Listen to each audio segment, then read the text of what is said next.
Sexy sizzling news.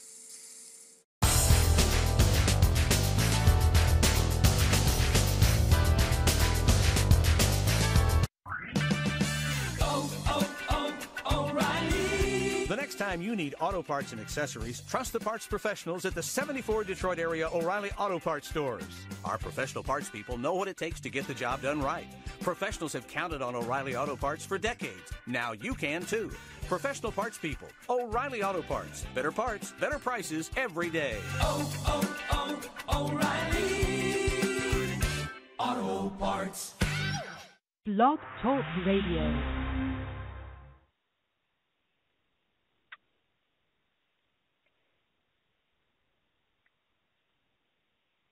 Hello, everybody. This is Kelly of Kelly Sex Stories, and my guest today is the YouTube personality, TheEliteace. He does unboxings, he does reviews on anime and manga, and he also does videos about real-world topics such as relationships, rape, and other real-life topics. So right now, I'm waiting on Mr. EliteAce. See, this looks like him right now. Okay. Hello. Hey, how you doing, Kelly? I'm doing fine. How are you? I'm doing good. Okay. So, the topic is female images in anime, manga, comics, video games. Do you think that, or do you feel that it gives young men unrealistic expectations of women when it comes to sex, of how a woman should act sexually, how she should dress and behave? Because in a lot of the anime and manga and comic books and video games, female characters are dressed real scantily. They have on just a bra and some panties, or they have on a short dress or short skirt, or they'll have on a bikini or something of the like. And then what I notice is in the R-rated version of Japanese anime, hentai, I noticed that they have women in submissive positions, and I'll see, like monsters with tentacles raping a young female character, or I would see monsters taking advantage of a female character, things of that nature. And then there's actually a video game that I think has come from out of Japan that a friend told me about, and it's called Rape Play, where there's a female and she's running throughout the streets, and then you can play as the rapist and track this young lady down and abuse her, terrorize her, whatever, and rape her. And so my whole thing is like, entertainment, all of this stuff is basically for entertainment, and it's not meant to do any harm, and it's all a part of media. But do you think that it could have a way of giving young men the wrong type of idea of how a woman wants to be approached? Well, for some, maybe. It all depends on the mental strength of the person, because anyone with common sense, now they say common sense isn't so common, but, a male watching, whether it's a young man or an older guy, watching an anime or hentai, clearly they know it's fiction, and they see these fictional characters, like this fictional male character, treating or approaching a female a certain way. If they actually think that's how you're supposed to approach an actual human female in real life, that's a problem. Like, it will make more sense if they were to look at a sitcom or a movie based off of a real story. Now, it can influence them in ways to where, they will say, say if they had bad luck on getting accepted or approached by the opposite sex. You know, they're always getting rejected. It can influence them like, hey, you know what? This is the type of female I want. This is my dream girl. You know, this is, you know, as I'm talking about, they're looking at the hentai, the anime females, because when it's fiction, it's fantasy. They're looking like this character won't reject me. You know, this I can sit here and watch this character and stare at this character, and they won't think I'm a weirdo or whatnot. And it can have different type of influences, or they can watch hentai or hentai and think, okay, in their mind, they're actually thinking this drawing, this character likes what's being done to them, so let me try this during sex. Because there are some guys out there who do have girlfriends or who do get women who still watch hentai and they want to try that on a female, or they want to get them to watch it with them. Now, there probably are some couples out there who watch it together, but I will hope that looking at anime, they wouldn't take that as any type of dating advice or dating tips. Now, there are dating animes and romance animes out there, but I hope they would just have the common sense not to apply that to real life. And that they know the difference between fact and fiction, you know, what is fantasy and what is reality, and know how to draw that line, and know not to just come up to knock on a woman's door and say, you know, or if a woman comes knocking on your door and asks for some sugar and she has her boobs out there, and they say like, wow, you have some really big titties, you know, or I just love your rack that you got. It's like come on now. You're like, that's not the way you should go about it. Like if you like a lady, you don't say that to her. You just will say like, hey, I think you're a nice looking young lady. I would like to get to know you. Can I get your number? Stuff like that. That would be the common sense approach. You know, or not to go ahead and, because you saw it in an anime cartoon, or you saw it in manga, or you saw it in hentai, that, she got on the short skirt. She's showing a little ass, so let me go over here and let me smack her. Let me smack her ass, you know. Yeah. Or let me grab her or something like that. Where, that works okay in the fantasy world, you know, where characters, a guy will come up to a girl, he's oogling her, his mouth is drooling, he grab on her breast, he grab on her ass, and he start touching her between her legs, and she's all like ready to go, like, yeah, you know, like, sure, you're like, I want to do this right now, and that she'll go back to the apartment or go back to his house or to his dormitory, and both of the characters will basically have sex with each other. I mean, I think that's pretty rare. But even though in real life, one-night stands do happen, and we do know that people, on very rare occasions, that people go to the club, they go to the bar, they get drunk, or they use drugs, or whatever the case may be. And they meet somebody at the bar, they like the person, they sexually attracted to them, and they're like, well, you know what? Hey, you know, I haven't had sex in a while.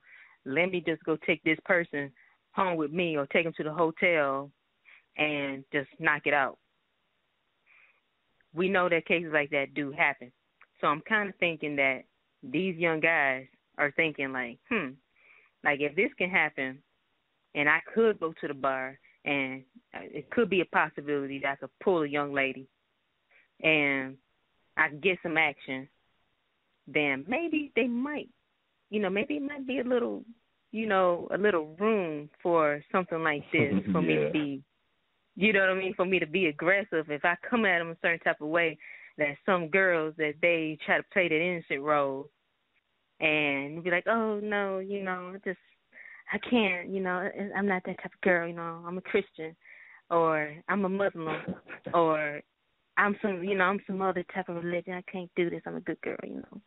And but in the back of her mind, she's thinking about sex just as much as the man is thinking about sex, and she's curious and she want to try new things, and she may want to go to Hustlers, or she might want to go to Victoria's Secret, and et cetera, and put on these different fantasies for the man, but she doesn't want to seem like a slut or anything like that. So I think also because sometimes women can give mixed messages to men, I think that's also another problem and another reason why some men may think like, well, it's all right for me to come at a lady like this because it just might be a situation like that where she really wants to do this. She really is interested in sex, but she's just trying to be low-key about it.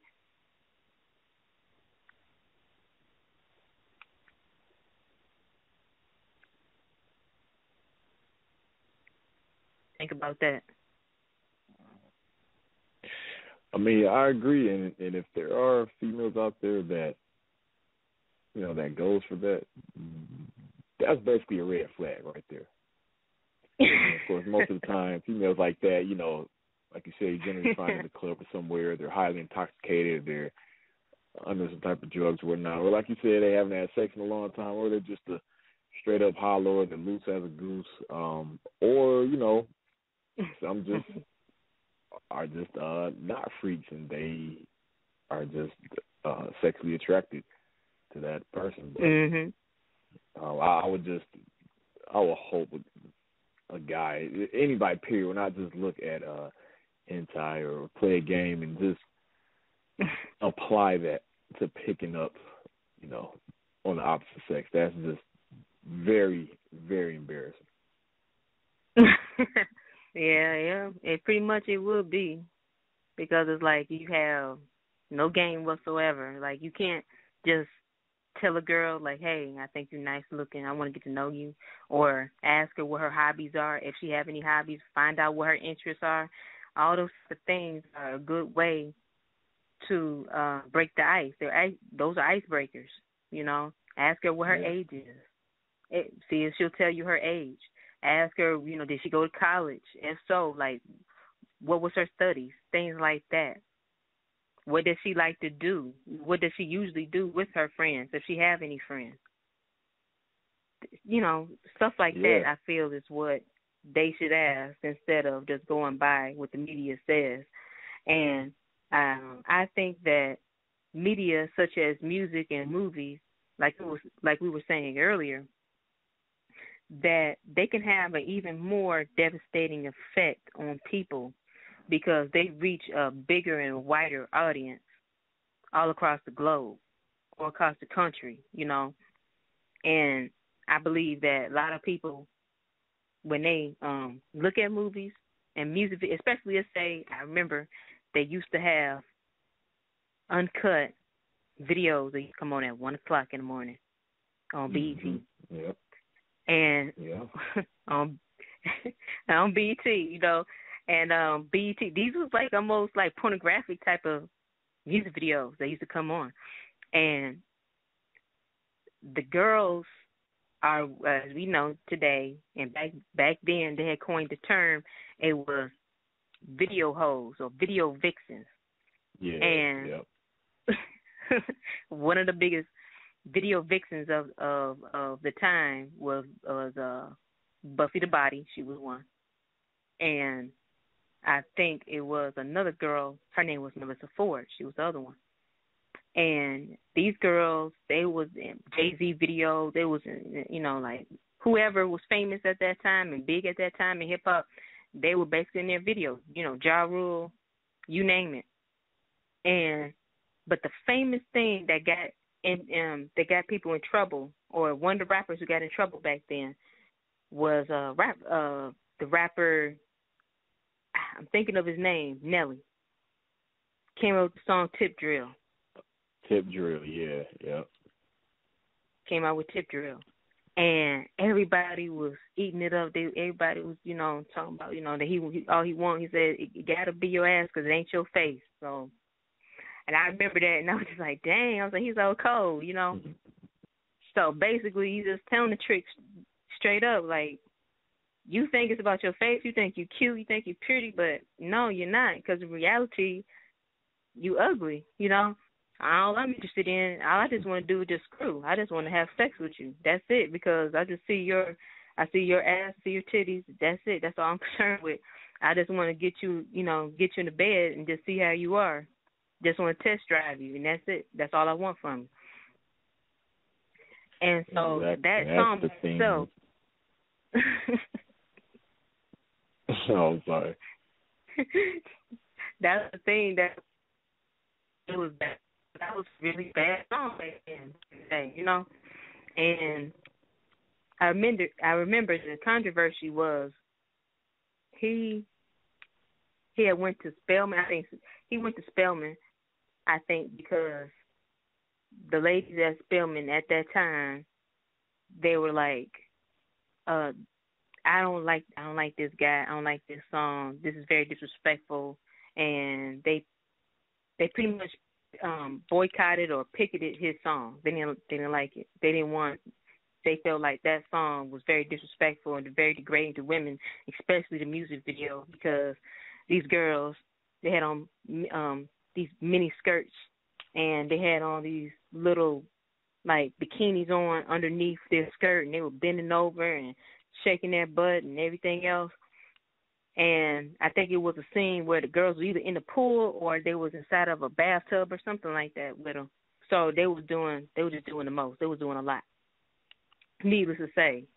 And I feel like at that standpoint, that's when hip-hop took a paradigm shift in how women are portrayed in a negative sense and are objectified in the media.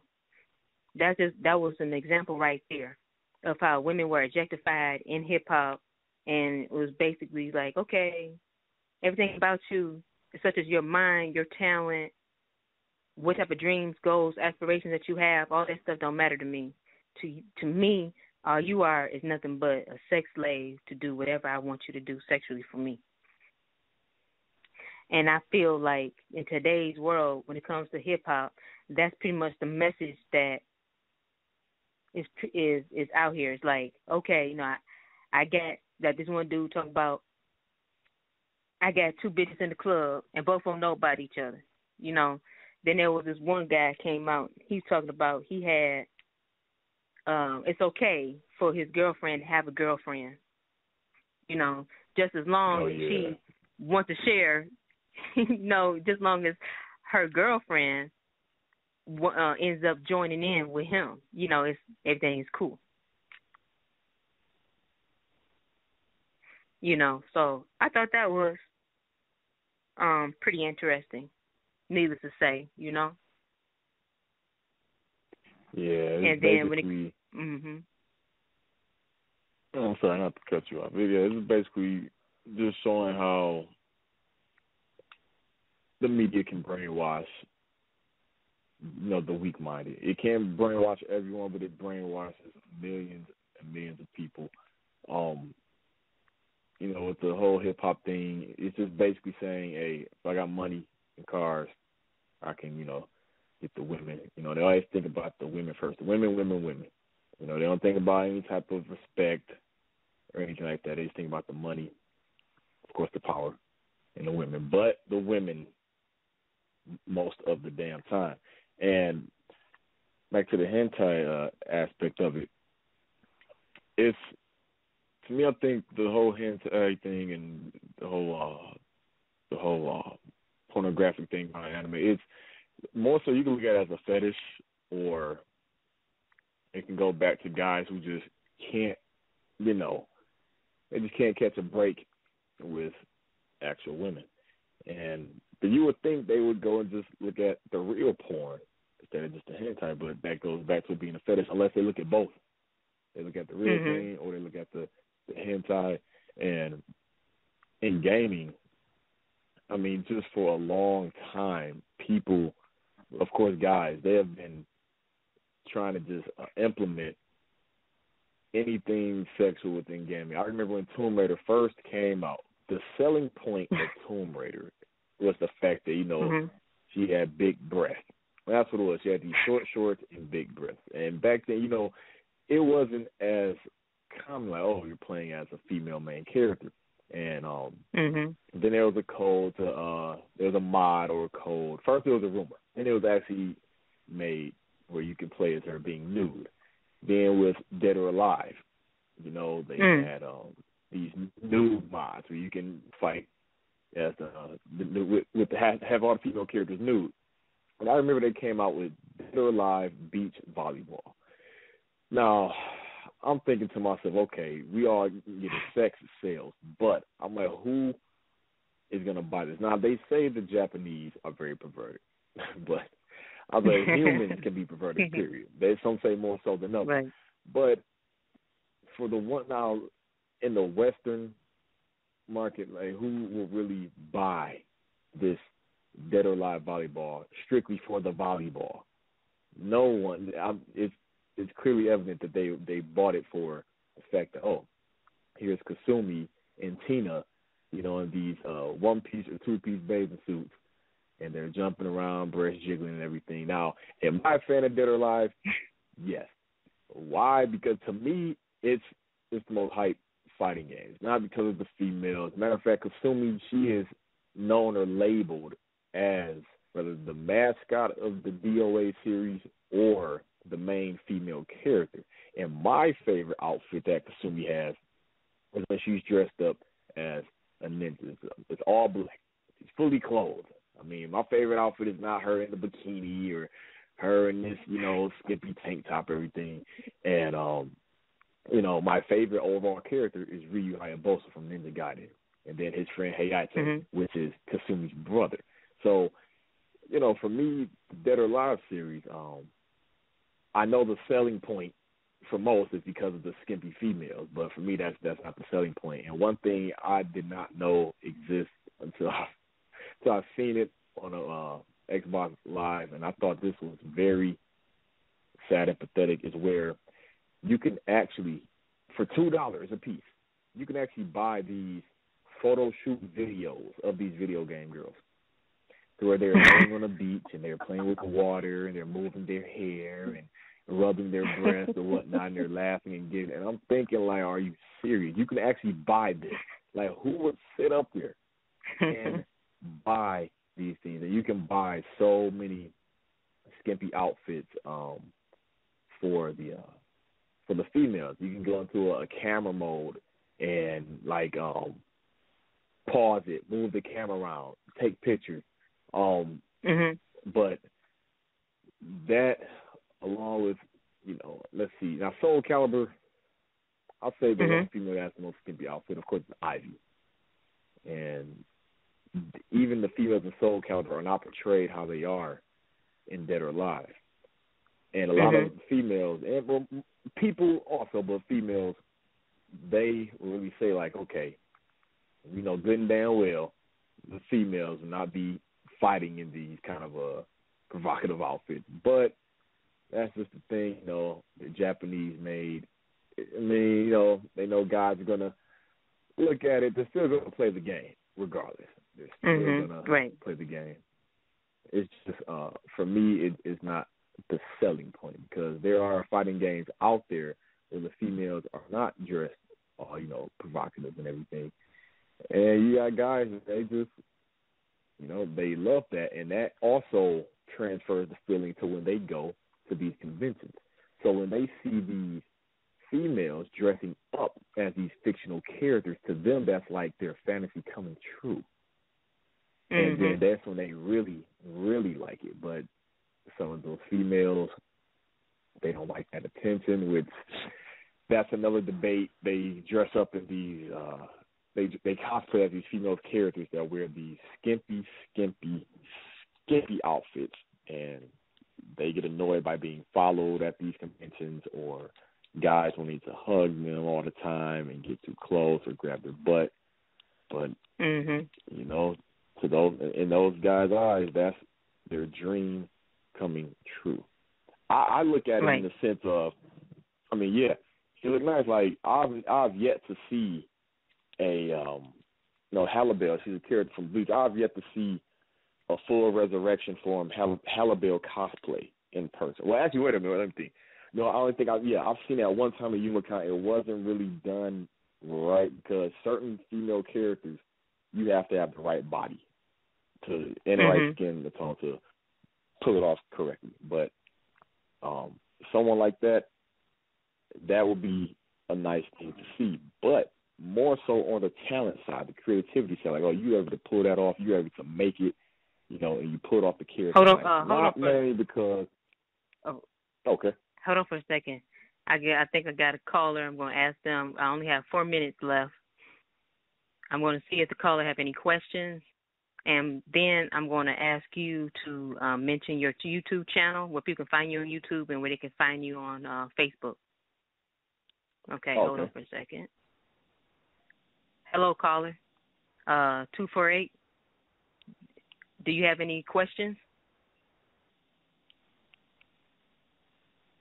No, I do not. No questions? Okay.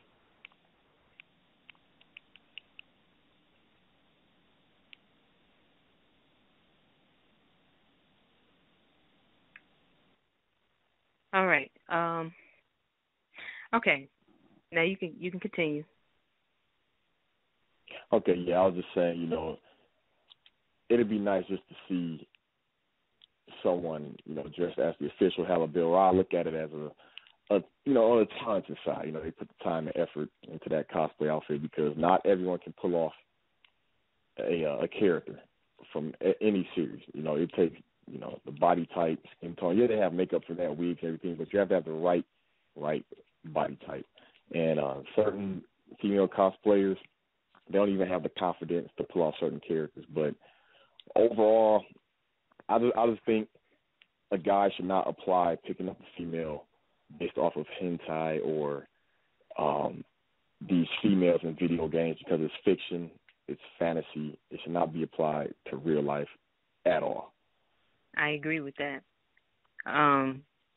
So what is the name of your YouTube channel, and how can people find you find your Facebook page? The name of my YouTube channel is TheEliteace, all one word, TheEliteace. And to find me on Facebook is, of course, TheEliteace, but I couldn't have it all one word on Facebook. This is my Facebook fan page, so it's split. It's a split between the and the elite and the ace. Okay. At Facebook.com. So when they go, okay. So when people go on Facebook, then all they have to do is type in the space elite space ace, and then they'll find your Facebook page on there. Right. Okay. Correct. Okay, and then on your YouTube, the TheEliteace, one whole word, no spaces. They'll find you that way, and then they'll also will find a link to your Google Plus accounts. Yes. Okay. Well, I really appreciate you for calling in, and and it was definitely live action. And when you please say your line for everybody that you say in all your videos before. Oh, my classic tagline. Okay, it's me, the TheEliteace, be live action. You already know what it is. All right. All right. We're signing off. Thank you for having me. I appreciate it. You're welcome. Thanks for being my guest. And now I'm going to play the clip that you sent me.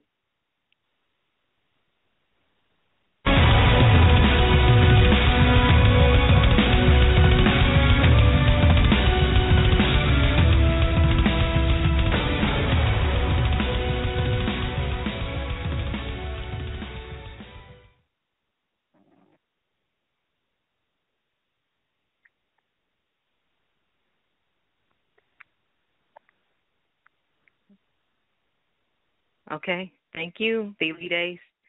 And thank you, everybody, for listening in. And this is Kelly of Kelly Sex Stories. Goodbye.